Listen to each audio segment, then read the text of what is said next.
بسم اللہ الرحمن الرحیم۔ قادیانیوں کے بارے میں اکابرین کے اقوال۔ محافظ ختم نبوت علامہ انور شاہ کشمیری رحمۃ اللہ علیہ کا تاریخ ساز جملہ ہے، اسلام میں 1400 سال کے اندر جس قدر فتنہ پیدا ہوئے ہیں، قادیانی فتنہ سے بڑا خطرناک اور سنگین فتنہ کوئی بھی پیدا نہیں ہوا جو اس کے استیصال کے لیے اپنے آپ کو وقف کر دے تو رسول اکرم صلی اللہ علیہ وسلم اس کے دوسرے اعمال کی نسبت اس کے اس عمل سے زیادہ خوش ہوں گے۔ جو کوئی اس فتنہ کی سرکوبی کے لیے اپنے آپ کو لگا دے گا اس کی جنت کا میں ضامن ہوں۔ خطیب ختم نبوت مولانا عطا اللہ شاہ بخاری رحمۃ اللہ علیہ نے قادیانی اور لاہوری کے بارے میں فرمایا، یہ دونوں خنزیر ہیں، ایک سفید خنزیر دوسرا کالا خنزیر۔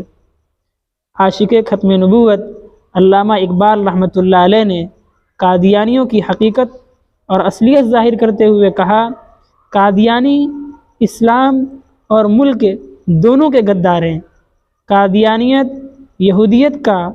یہودیت کی دعوت کو قبول کرنے کا نتیجہ ہے۔ محافظ ختم نبوت اور مشہور خانقاہی بزرگ مولانا محمد علی منگیری رحمۃ اللہ علیہ کی تاریخ ساز نصیحت ہے، اتنا لکھو اور اس قدر تباہ کراؤ اور تقسیم کرو کہ ہر مسلمان جب صبح سو کر اٹھے تو اپنے سرہانے رد قادیانی کی کتاب پائے۔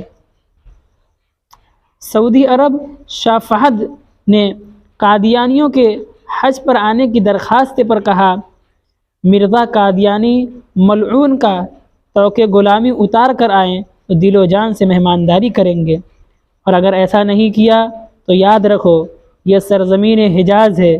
جو کچھ ہمارے پیشرو صدیق اکبر رضی اللہ تعالی عنہ نے مسیلمہ کذاب کے ساتھ کیا وہی حشر ہم تمہارا کریں گے۔